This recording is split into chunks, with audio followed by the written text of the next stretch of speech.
Hi everyone, Nasia Davos here. So we are 3 days to Christmas, so exciting. And as promised, every day I am sharing one tip to help you quit smoking in 2025 and really empower you and motivate you and increase your desire to succeed and quit smoking and reclaim your health and your freedom.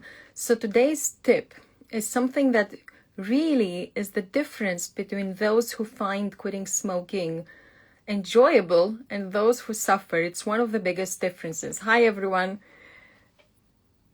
great to see you. Welcome. So today's tip will help you a lot, especially if you find yourself dreading to quit smoking, and even though you want it, a part of you is really resisting it.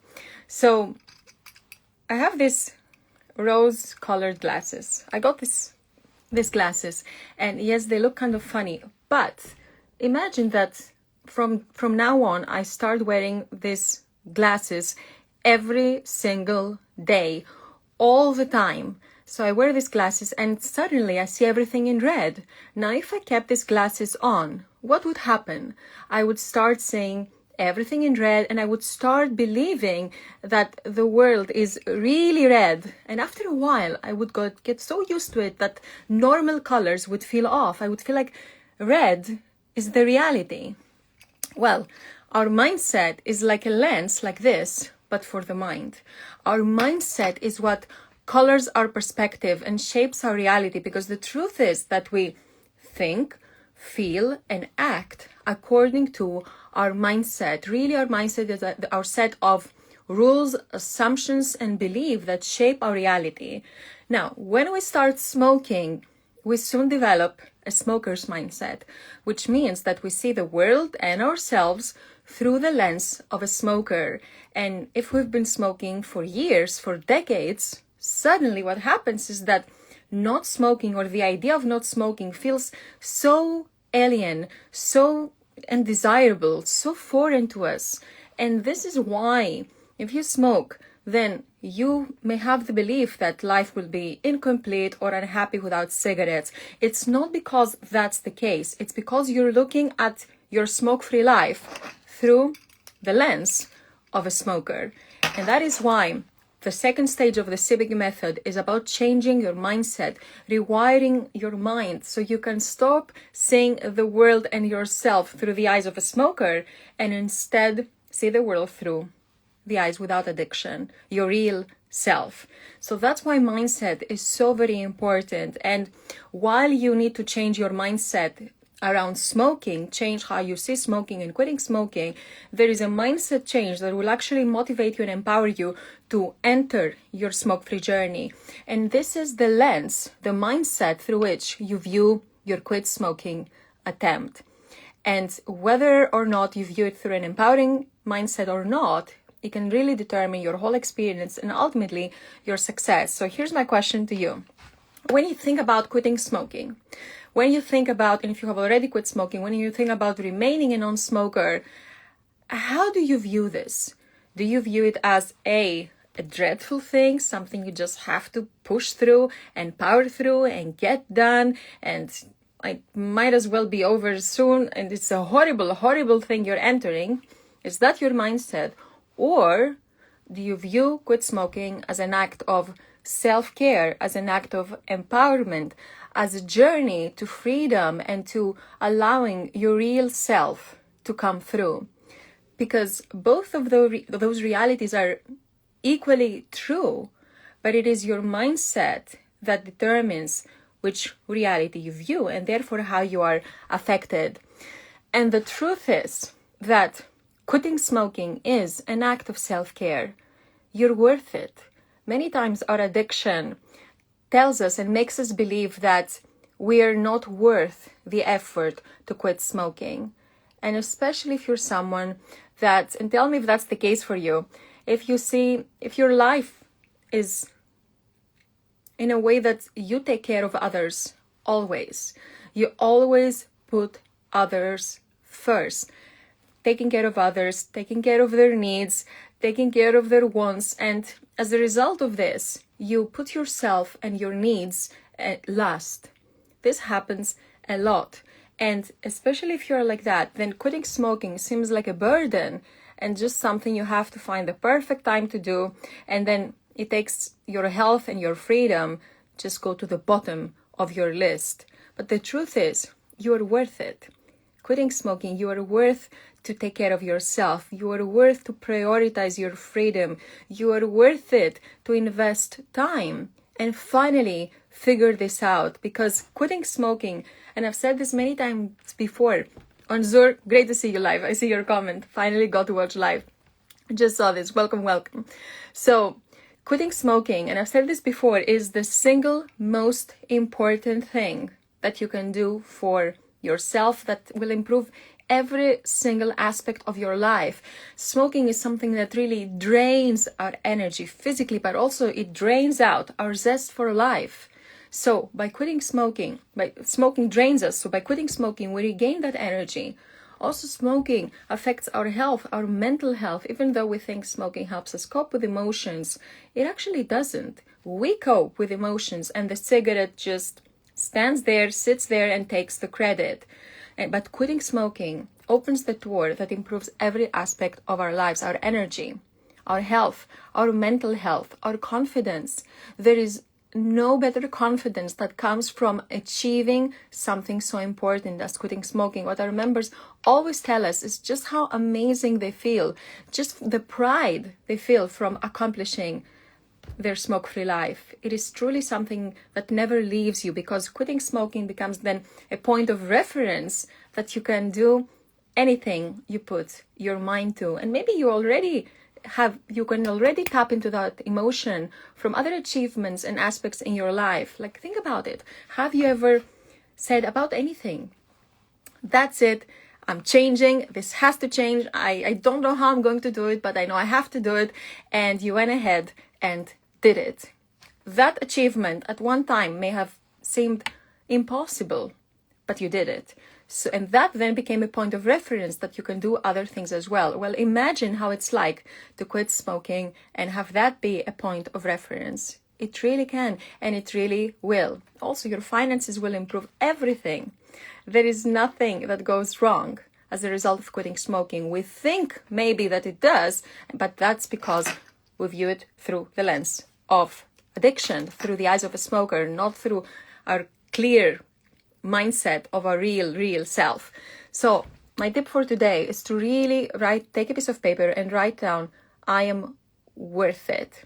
I am worth to quit smoking. I am worth it to prioritize my health. I am worth it to give myself the time to figure this out. You deserve a life of freedom.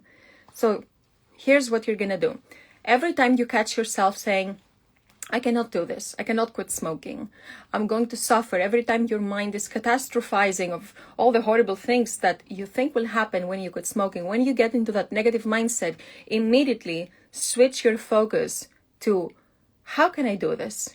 What if it's easy? How can I succeed? How can I enjoy it? The questions we ask ourselves, our minds, really is like the engine that directs our thoughts. So if you ask yourself bad questions like, oh, what if I fail? What if it's hard?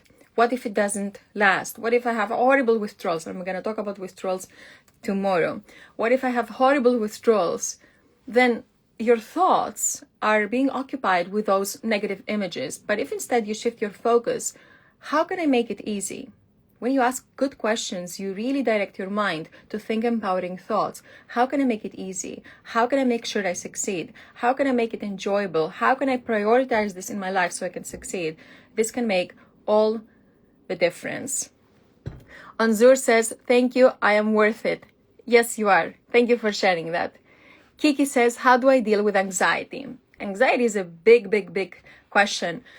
So here's with anxiety. When we smoke, we teach ourselves to use a cigarette every time we feel stressed. So this has become an automatic response. We feel stressed, we reach for a cigarette. without even giving ourselves the chance or the opportunity to see if we can even cope in other ways. So as smokers, we never develop any coping skills for anxiety because we always reach for a cigarette. The problem with a cigarette is that it doesn't relieve our anxiety. It only makes it worse because, number one, a cigarette only relieves the momentary craving and then creates the next craving. But most importantly, being a smoker adds anxiety to our lives. Just think about the constant health anxiety, the anxiety of running out of cigarettes, the anxiety of when am I going to be able to smoke if you're in a place where you cannot smoke. This inner conflict that we live with every single day. All this anxiety is gone after quitting smoking. Gone. And I'm going to say something else about anxiety, which you're going to really, really like. All this anxiety is gone after quitting smoking.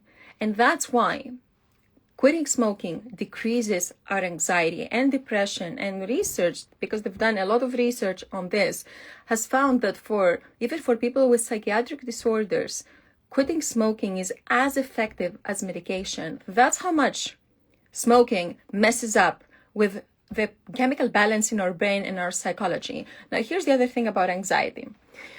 We think that smoking helps us relax, and we're not totally wrong, but it is not a cigarette that helps us relax. Let me explain. So when we are stressed, we breathe in a certain way because our emotions affect our breathing. When we are stressed, we breathe like this. Our breathing is fast, shallow, interrupted. But when we are relaxed, we breathe like this. Our breathing is slow, deep, continuous.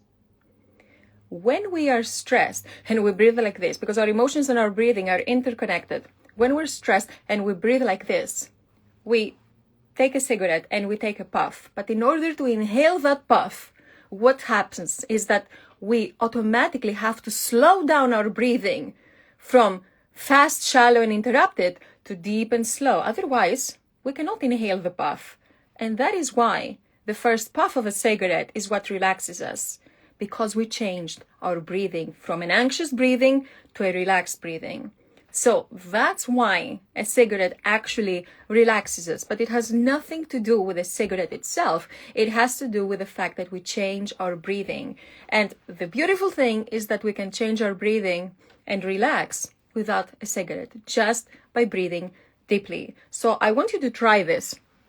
Next time you're feeling stressed, instead of reaching for a cigarette, I'm not saying resist it, because yesterday we talked about how to not use willpower.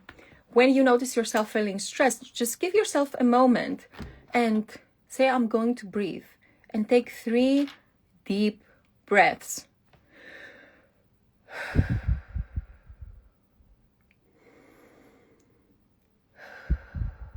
And allow yourself to breathe out the stress. And you're going to feel so much more relaxed. And you can even pretend in your mind that you are inhaling a cigarette, but just inhale fresh, clean air. And you're going to see that you don't feel anxious anymore. That's the biggest thing. And I am sharing all this in my upcoming book. So it is not the cigarette that relaxes us. It is our breathing, and we can use our breathing to relax. So I highly, highly recommend trying this. Please do, and let me know what happens. Okay? Very, very important. Another question is how to deal with concentration problems after 4 weeks of stopping smoking. Another one, what really distracts us after quitting smoking is not the fact that we quit smoking. It's the fact that we have those craving thoughts that really tell us, oh, you need a cigarette right now. These are the leftovers from our habit. And those thoughts tell us, oh, you need a cigarette right now. You need a cigarette right now. And because we're resisting those thoughts, they come back stronger and we find it difficult to focus.